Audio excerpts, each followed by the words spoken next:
Good morning, everyone. We're continuing here in the words of the CHOFETZ CHAIM, and we're still talking about giving teichach, a rebuke to a person for the benefits of the person and others.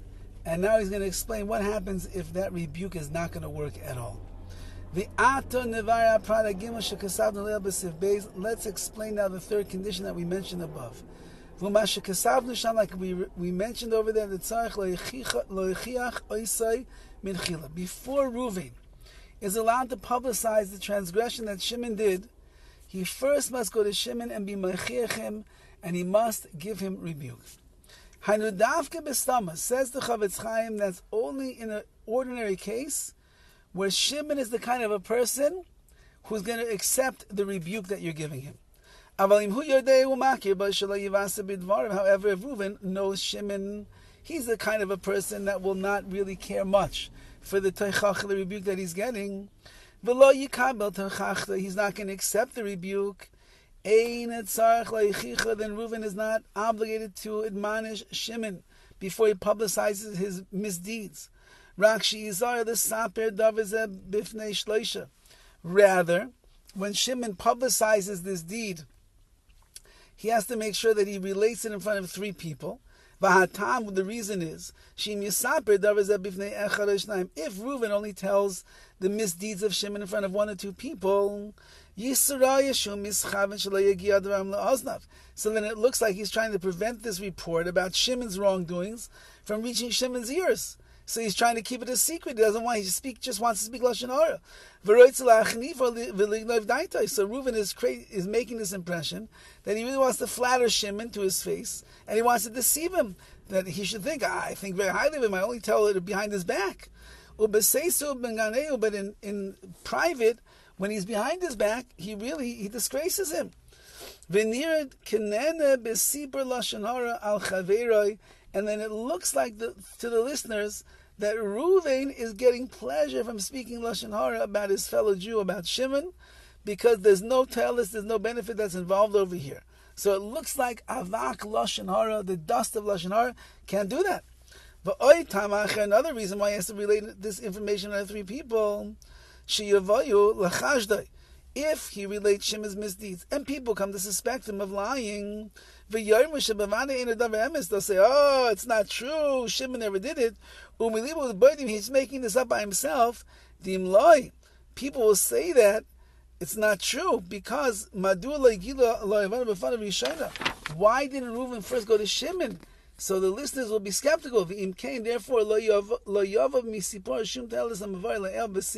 there'll be no benefit to what he said, and that's why you have to tell it in a public manner in front of three. That's the CHOFETZ CHAIM saying a big thing over here. Farhesi in public means three people in the laws of Lashon Hara, and therefore once the three people know it, then we know that Reuven is not lying. He's being honest. He would never go and say it over in a public manner. That's why he has to tell it over publicly. In front of three people, when you say it over in public, it's as if you said it over in the presence of Shimon, because as we know, we have a very good chance the words are going to get back to Shimon in this case. And therefore listeners will no longer suspect Reuven of making the example on his own.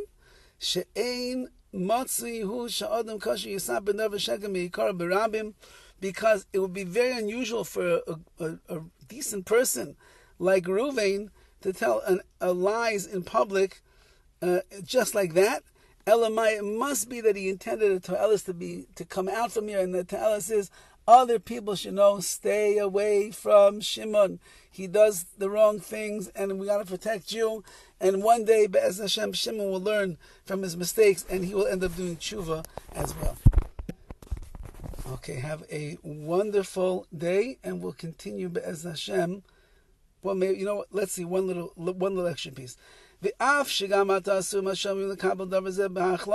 though now that Reuven shared this with the three people, they're still not allowed to believe it conclusively. Because if that would be the case, then Shimon would be totally disdained in their eyes. Explained above. The reason is since that this is not false from the beginning, meaning Reuven is telling the truth. Maybe Reuven missed a part, maybe he missed part of the story, and maybe it will end up saving the grace of Shimon. Maybe that one little piece made what Shimon did not so bad. Therefore, even though that he's telling in front of 3 people, it's farhesi, it's public, they cannot accept it completely that what he's saying is true. But they're allowed to listen, and it can enter into their ears. They have to examine to see if it's really true or not. And they should rebuke Shimon when they find out that it's true. They should rebuke Shimon that Reuven was talking about, because they tell him, hey, look, you're doing these bad things. Maybe he's going to listen to what they had to say. There's additional benefits that can come. Like we mentioned above, Ayin Sham, you see over there all of the details that was, namely over there, that the listeners could maybe help the person that was harmed by Shimon to get his money back, to whatever it is that he needs. And the listeners also will be discouraged from following in the ways of Shimon, because they realize that he's really doing wrong things. Have a wonderful day.